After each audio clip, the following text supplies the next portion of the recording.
নিজের মাকে ভুলে গিয়ে করি মাটির মায়ের সাধনা। যতই মাটি দিয়ে ঠাকুর বানিয়ে পুজো করি না কেন, নিজের বাবা মাকে যদি কষ্ট দেয় সেই মাটির প্রতিমাও খুশি হবে। তাই বাবা মাকে ঠিক রেখে যদি বাতাসা দিয়ে ভগবানকে পুজো দেওয়া যায় তবে সেই ভগবান খুশি হবে। বাবা মায়ের মনে কষ্ট দিয়ে কোনো লাভ হয়।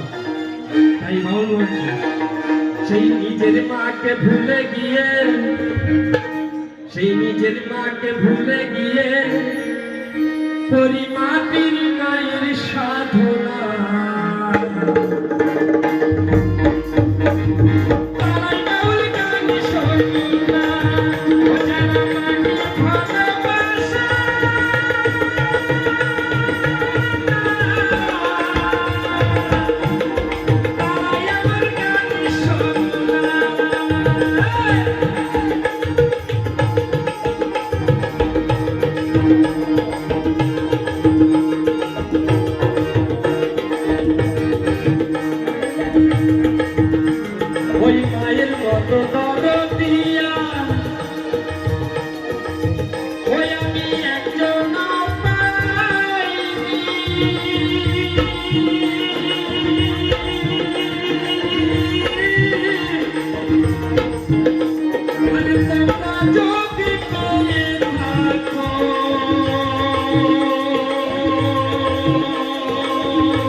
তোমরা যদি